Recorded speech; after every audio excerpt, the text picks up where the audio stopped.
최근 증시는 데드크로스가 발생했음에도 반등하고 있습니다. 먼저 구독, 좋아요, 감사하다는 댓글은 영상 만드는데 큰 힘이 됩니다. 작년 8월 엔캐리 자금이 청산되고 있다는 소설들이 난무하면서 만들어졌던 저점 구역이 있었는데요. 잘 지지해줬고요. 트랩 차트도 역시 긍정적인 방향으로 흐르고 있습니다. 뒤에 이어가도록 하겠습니다. 오늘은 여러분들이 기억했으면 하는 포인트 두 가지를 넣어 놨으니까요. 꼭 끝까지 시청해 주시면 좋겠습니다. 지난 영상에서 금에 대해 설명을 드렸는데요. 금 투자는 어렵지도 쉽지도 않습니다.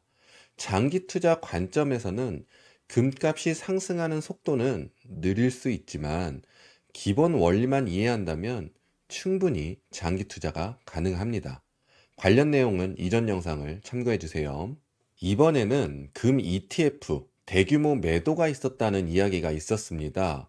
금의 원리를 알면 하락하는 이유를 알 수 있는데요. 금은 인플레이션으로 상승을 합니다. 인플레이션 상승폭에 따라 금의 상승폭도 달라지고요. 트럼프 관세 정책으로 인플레이션의 기대감이 높아지면서 오를 수 있었던 겁니다. 하지만 90일 관세 유예가 있었고요. 여러 국가들과 관세 협상을 빠른 시일 안에 끝내겠다고 했고요. 중국과도 협상 중이라는 이야기도 나오고 있기 때문에 인플레이션 우려가 조금 진정되고 있습니다. 그래서 매도하려는 물량과 상승이 컸기 때문에 수익 실현하는 물량이 추가가 되면서 큰 매도 물량이 나왔을 겁니다. 저도 매도를 했고요. 시장이 관세 정책에 적응하는 단계라고 볼 수 있습니다. 관세 정책으로 앞으로 인플레이션이 상승할 거란 미래를 끌고 와서 금이 상승한 것이기 때문에 지금 상황에 금이 하락하는 건 이상한 일이 아닙니다. 자연스러운 현상인 거죠. 그리고 관세 정책이 안정되면 불안을 느꼈던 미국의 정세도 안정을 느낄 수 있어서 하락했던 달러가 상승할 수 있습니다. 달러의 상승은 금의 하락을 만들기도 합니다. 그리고 상승했던 채권 금리도 관세 정책의 안정세, 미국 정세의 안정세로 하락하게 되고요. 미국이 불안하니까 미국 채권도 불안하다고 해서 채권의 수요가 약했었던 거니까요. 그렇다면 금은 폭락을 할까요? 금은 어떻게 움직이는지에 대해서와 장기 투자가 어떻게 가능한지에 대해서는 지난 영상 참고해 주세요. 첫 번째로 여러분들이 기억해 두시면 좋은 부분이 있는데요. 아마 작년쯤이었을 겁니다.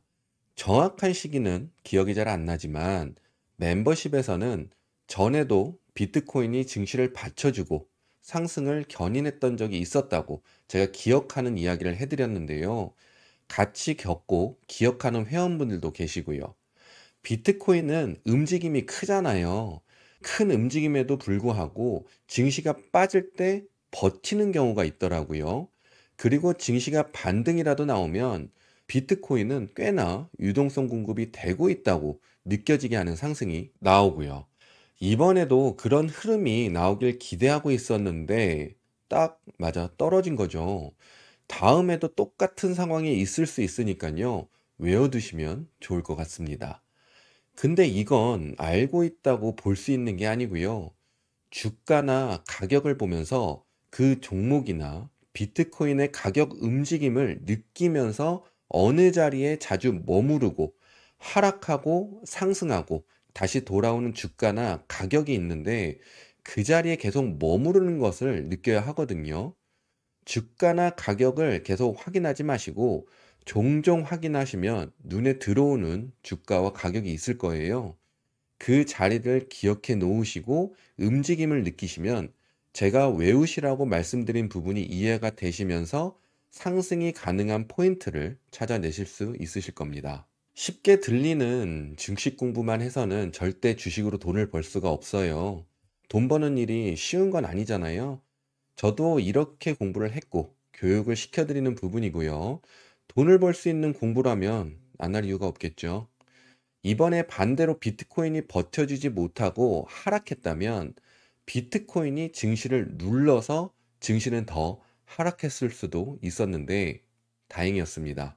그럼 결과는 어땠냐면요. 아직 이건 확인된 건 아니지만 조정을 받았던 걸로 기억을 합니다. 이 부분은 우선 참고만 해주시면 될 것 같아요. 비트코인의 역사가 짧아서 비트코인의 원리를 많이 찾아내지 못한 상황이거든요. 주식의 원리가 있듯이 비트코인에도 원리가 있을 것으로 생각이 들어서 찾아내고 있는 중입니다. 찾는 대로 많이 말씀드리도록 하겠습니다. 자, 그리고 금을 매도하고 그 유동성이 비트코인으로 이동했다는 것은 절대 아니고요. 금은 금대로 매도를 하는 시기였다라고 보는 게 맞습니다. 금요일에 눈에 띄었던 것은 테슬라였습니다. 자율주행의 규제를 완화한다는 소식이 있었는데요.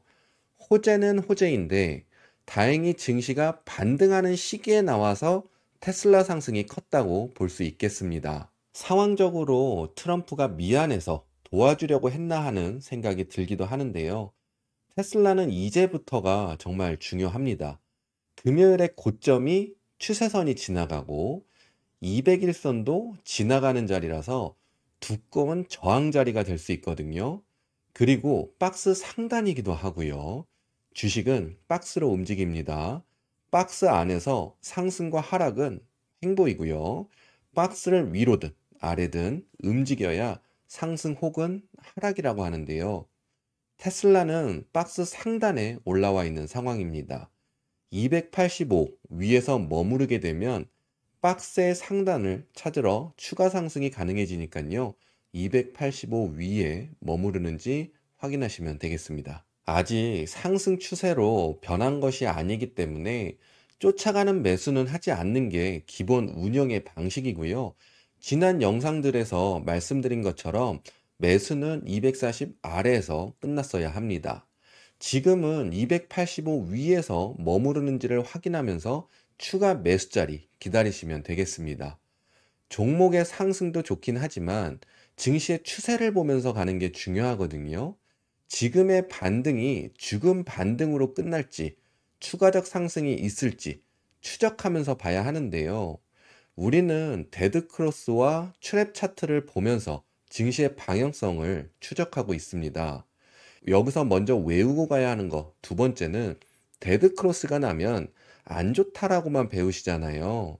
데드크로스가 나면 높은 확률적으로 반등이 나옵니다. 그리고 급등도 나옵니다. 제가 멤버십 분들에게 이미 알려드리고 확인도 시켜드린 부분이니까요. 여러분들도 외우시면 좋겠습니다. 그리고 앞으로 상황이 있을 때마다 적용시키시고 분석하면서 가시면 누가 데드크로스 났다고 해도 겁먹지 않으실 겁니다. 데드크로스 나왔고요. 증시는 반등이 나오고 있죠. 그 외 상승 요인들, 주식의 원리들을 공부하고 싶으시거나 뉴스에 치이시면서 감정 소비하시는 분들은 제가 멤버십을 통해서 주식하는 방법을 바로 잡아드리고 있으니까요. 많은 관심 부탁드립니다. 트랩 차트에서는 5,500 부근을 넘겨줘야 된다고 말씀을 드렸는데요. 금요일에 5,500 지지 잘 하고 상승을 해주었습니다. 방향성을 정하려고 하는 시간표가 다가오고 있는데요. 시간의 조정이 끝나간다고 볼 수 있는 상황입니다. 우리가 이제부터 봐야 하는 세 가지가 있는데요. 첫 번째는 51선 위로 올라가야 합니다. 51선 밑에서 머무르게 되면 지난번에 보여드렸던 차트처럼 51선을 타고 내려갈 수 있거든요. 추가 하락이 가능하다고 볼 수 있게 됩니다. 그래서 51선 위로 올라서는 게 중요하고요.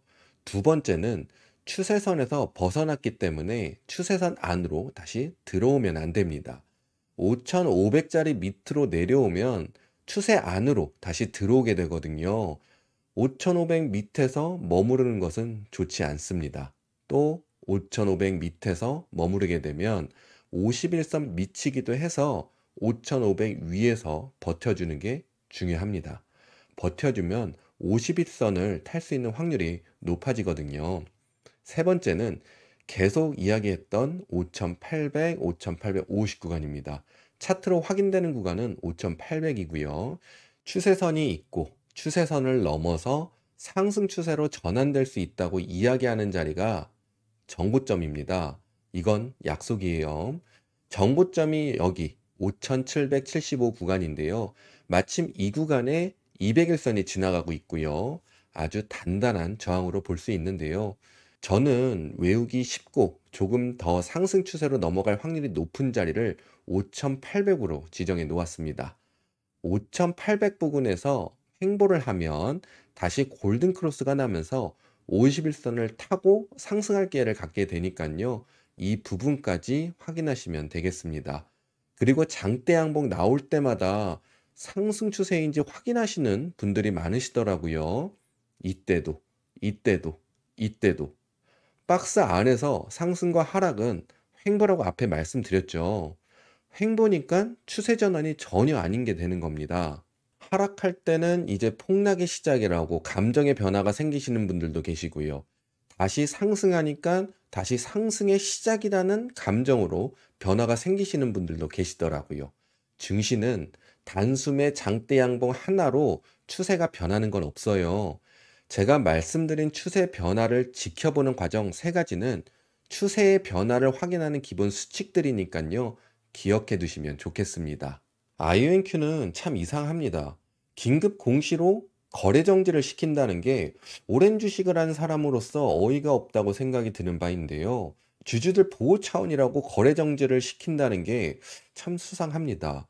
공시 발표하고 거래 풀리면 매수세 들어와서 주가가 틀 것은 당연한 건데 거래 정지가 무슨 소용이 있을까요? 그리고 주식의 원리에서는 아주 좋은 호재가 떠도 증시와 발맞춰서 가기 때문에 혼자 훨훨 날아가지 못합니다.